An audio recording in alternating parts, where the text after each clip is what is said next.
All right, folks, a new game of sorts. What's its name, Miss Katie? Red Strike. All right, and what color top does she have on tonight? Red. Red. She's my little Bolshevik of love. Now, what's the first thing when you tried to pick up the box you said? Jesus is heavy. Jesus is heavy. You may put it down, miss. What's it about? Says air, land, and naval combat in Central Europe, 1989. Who was in that area? You?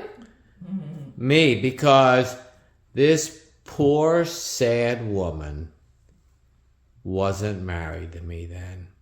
Whose fault is that? Not mine. Well, it's actually not mine either, because I was in Maryland at Origins 1 and Origins 2. Here we go, folks. Near where she lived, and if she had really sensed a rift in the force, she would have gone to Johns Hopkins to find me, but she didn't. Actually, in 1989, I wasn't in Maryland. But I was in Maryland in 1976 and 1977 at Origins. In high school. Like that would have mattered with you. You'd have run off with me, so. Because I would have been a college boy. Oh boy, but this game, folks, I was going to ask Miss Katie to get it for me for Christmas last year. I did not, because it's an expensive game. I was going to ask for it for anniversary. I did not, because it's an expensive game. I was going to ask for it for my birthday. I didn't, because I buy Miss Katie expensive things all the time. But I just couldn't pull the trigger. Couldn't pull the trigger, so to speak. But Patrick from VUCA Games said to me, would you like to review this? Bring out the bid, folks. Yep. and Miss Katie ran back to the bathroom when I was telling her about this, because she got the dental dam because there was frothing at the mouth, because we were so excited by that. So this is one we will be getting to soonish.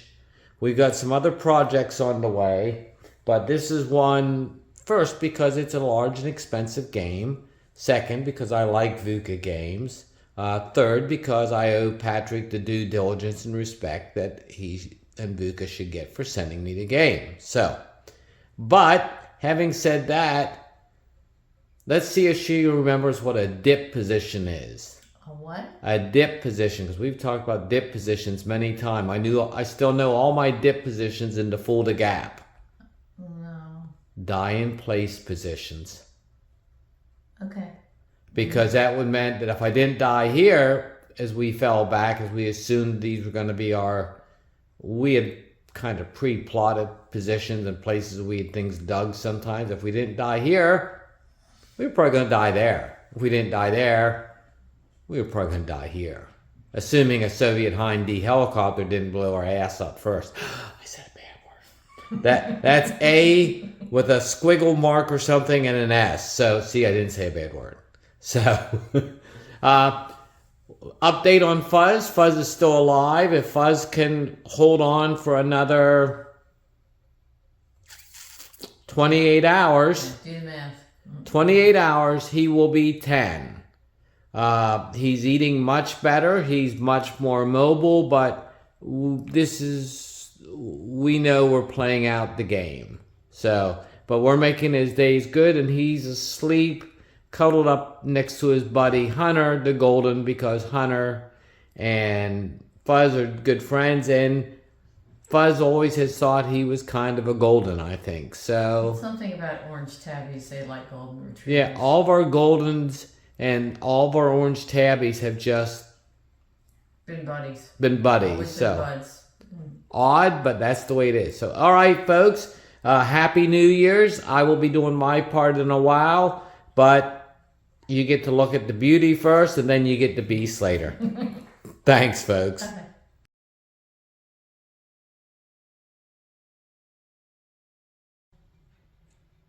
Alright folks, Miss Katie has been kind enough to release me from continuing to scrub her back in the bathtub tonight. So I'm being a good husband and I'm trying to get this video done. So here we are, red strike box. Pretty impressive, isn't it?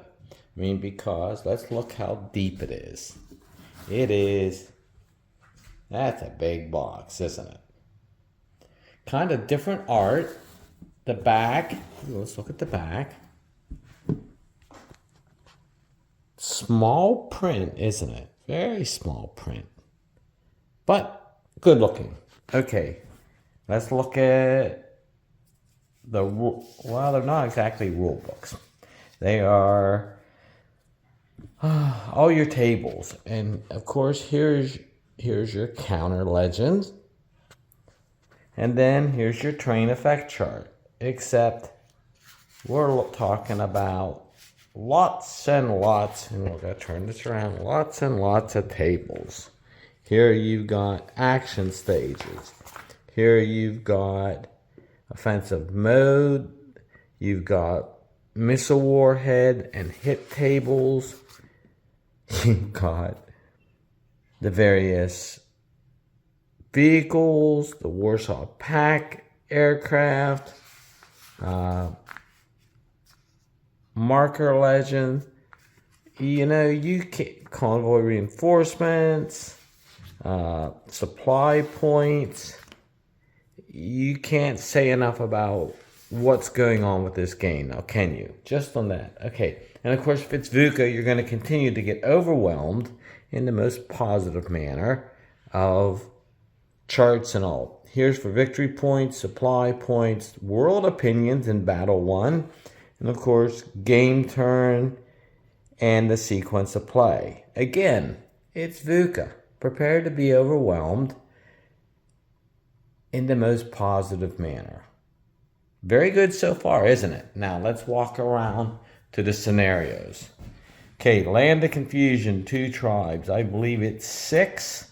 1, 2, 3, 4, 5, 6. So, here's the air. And of course, then you got the North German Plain. North German Plain is also a number. There's 2 NATO setup cards, NATO reinforcement. All very impressive still. Then you've got the Bavarian option, which is a small scenario, 2 cards. You have the Warsaw Pact, and you have the NATO. Then you've got the Miami setup. Miami's, you look here, is mainly naval. But then you got what's called Valkyrie's Embrace. Again, lots and lots to this. And of course, you can see my Christmas present here from Miss Katie. Soviet submarine clock. Birds and wolves. Crossing swords and red flag. Sedan 1989. Fulda Gap. Oh, we spent much time in the Fulda Gap. You have NATO reinforcements, NATO setup, Warsaw Pact setup, and then you have the Berlin blockade. So just imagine here, look how much you have going on right here with this. But let's get around to the other stuff. We'll get there in just a moment, folks.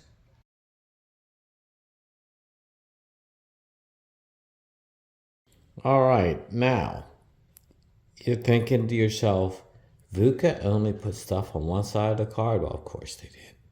Here, we have the setup for C1, C2, C3, C4 general shared setup. Then we come over here to the Baltic operations card. Then we come here to the very quick, short Northern Oil and a Reforger. Bid on Reforger. Never any fun. Many cards for the Luft balloons or Nina 99 red balloons, and then the very large we didn't start the fire, which is C2 also. So again, man, telling you where things set up, the kind of cards. The only thing I disagree with on their icons. The T-62 does not look at all like a T-62. Having driven a T-62 and having spent much time looking at T-62s as a young armor lieutenant, the T-62 is the only thing I see that's flawed in the game so far. We'll be back in another moment as we move stuff around to set maps up to show you maps.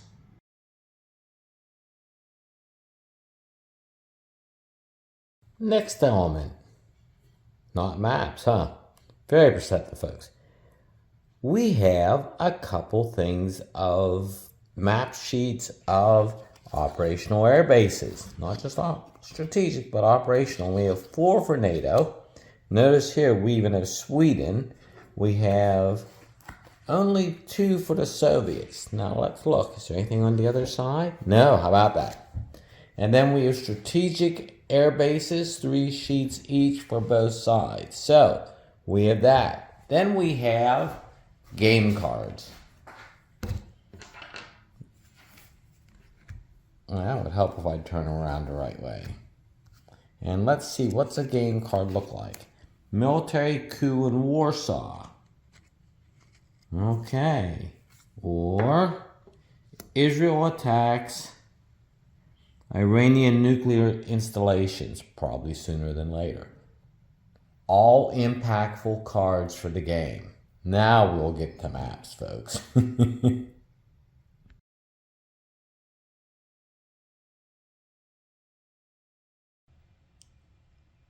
Folks, I almost cried, you can see my feet there, when I put this map together because it fit perfectly. It fit perfectly. First try, so well that this is an industry standard as far as I'm concerned. Now let's go on down closer. Maybe not thrilled with the way the cities look and all, but you know, does it really matter? But notice we have our C zones, sort of reminds you of some other folks' games. A lot of rough terrain here. How can you not like this, right? I mean, this is just, look, here's where I had to put it together at. Look, it matches up perfectly. There are not a single issue.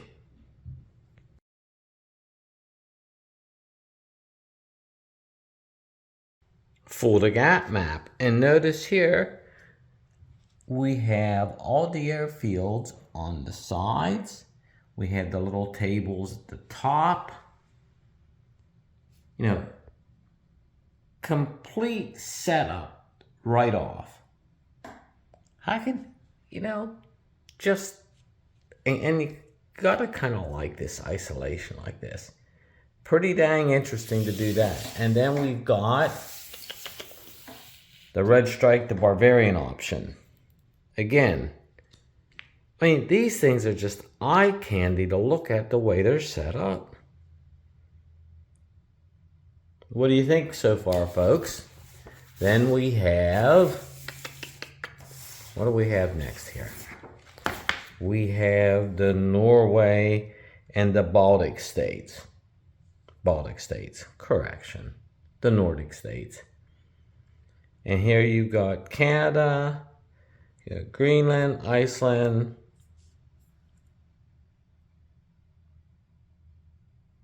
It's like a strategic air map, doesn't it? Maybe it is, maybe it's not. But nice also. Let's get to the little game maps. Okay, we have Red Strike, exercise map number 1.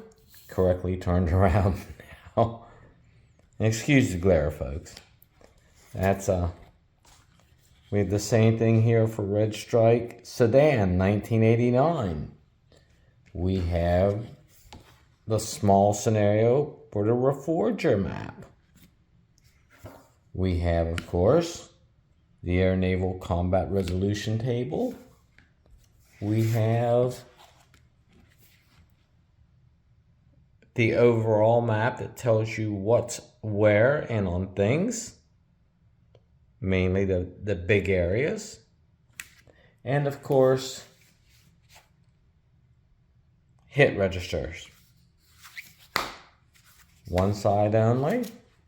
But, man, is this not the total game package, folks? Total game package.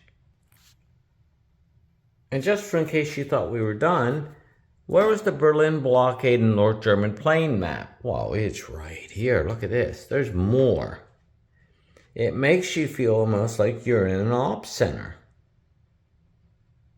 You know, this is a game you could probably play for years to get through all this. This is probably the end-all be-all right now for board games, not computer games, but for board games of World War III in the 1980s. I can't think of anything that's going to come close to this one in terms of this depth and what it delivers.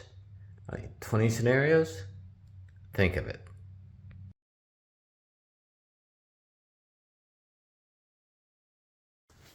Oh, did you think we were done yet? No. You've got the ball tops map for the Baltic. You've got the Northern Oil, the oil fight here.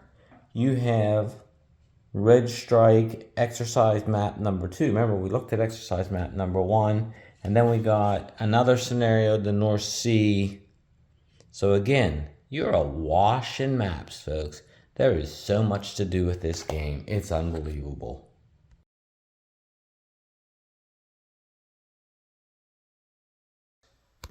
Has Miss Katie started?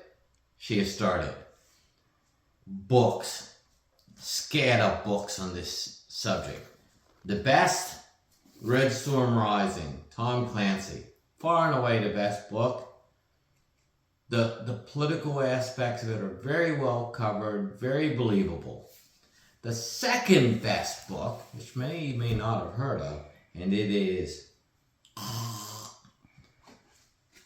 The War That Never Was by Michael A. Palmer, who teaches at East Carolina. Hardback, it's 200 simoleons. Paperback, it's 90 bucks for a used copy, folks. Not a current copy, a used copy. But it is replete with great naval warfare action. If you can find a copy at $30 or $40, I strongly urge you to get that one. Then there is my copy of Team Yankee. I have a copy signed by Harold Coyle, who is, well, as a young lieutenant, he seemed to be, for me as a young lieutenant, he seemed to be really something. And then you find out that, well, maybe not quite so much, but a good book. Still a good book. Then there are the 2 books by Sir General John Hackett. The Third World War, which we have 2 copies of. I don't know why. Maybe I picked up a second copy because I found it cheap. And then the Third World War, The Untold Story. Again, 2 books. Probably most of you have read those. Now, Harvey Black. In Red Strike, they talk about stay-behind units and all. Black series, a 3-volume set, is stellar. It's on the British Army to run and on the Brits. But it is really good stuff, particularly the setting up before the Warsaw Pact crosses the border. Armor for the Gap. It is a book with photos in it.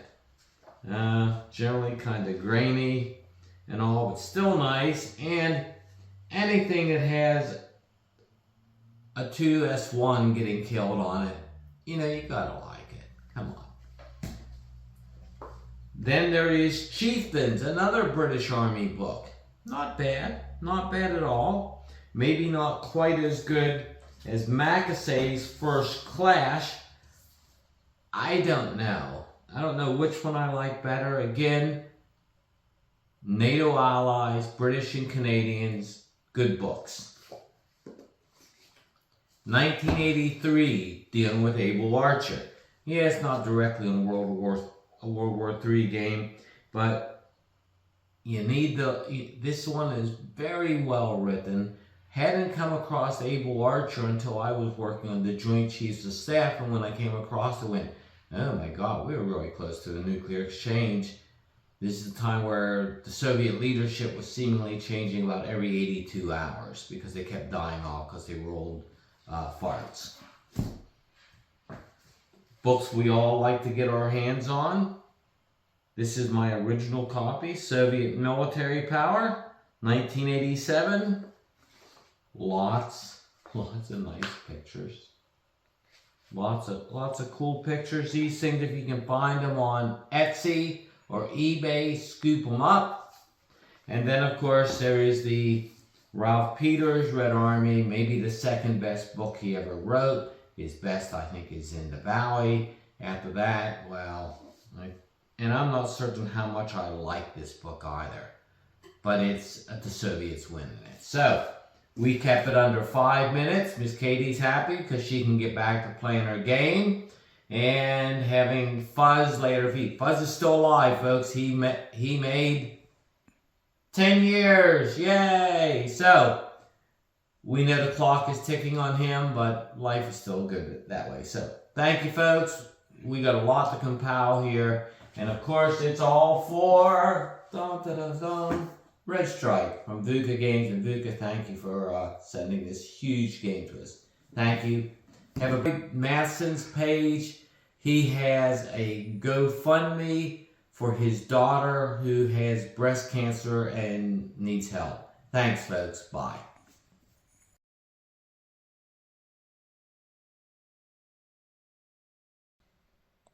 Folks, I forgot to mention that the game has a few counters. 2,506 counters, actually. 25 plus counter sheets. So, here you see Soviet air units. And we'll tilt those to make it a little easier to see them. Okay. Here are NATO units. Of course, then we've got the good NATO units because it's the 2nd Armor Division. Love the 2nd Armor Division. And then we have, of course, Soviet one here. And we'll zoom in on rocket launchers and, of course, tanks. Now, we'll go over just for the sample of markers. Okay, your normal Refugee 1, missiles, strength type counters. You see other counters there. You see game related counters. And you see more game related counters. Very thoughtful, very well laid out. You hate to keep repeating yourself on those kind of things, but man, I don't see what they're missing here.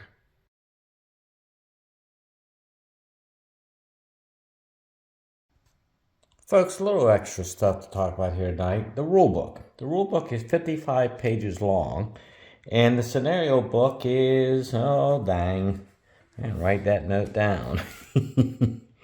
It is also close to 46 books long. I have to tell you, they have a great resources in the back of the book. I can't fuss at all about it. The only thing I fuss about again is the T-62 doesn't look like a T-62, but that's a minor thing.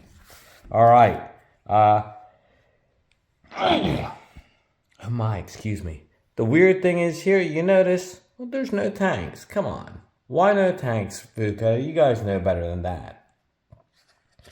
So as you know, there's one big operational map, strategic map, 10 scenarios, maps. Hexes are 15 miles to game. There's world opinion for victory points. Typical VUCA counters, sensible, less intuitive here at first, but not really obnoxious because they're different. It's 2006 counters, not 2506. I don't know why I said that. It was on my mind. 82 cards. Let's see, 24 counter sheets. Not thrilled with things being called action stages versus phases. I don't like when people fool with new terminology. Detection, man, I like that idea because we spent so much time on OPSEC on active duty. Hits on Pomka sites, excellent idea. Combat is hit markers. Good with formations. Page 22 has, what do we say about page 22? Let's look here. Yeah, good. Battle hardened. I like the idea of the whole thing of battle hardened here. That works for me. The Air War, ECM, VOTOLs, all well done. In Inception mode, 2 pages.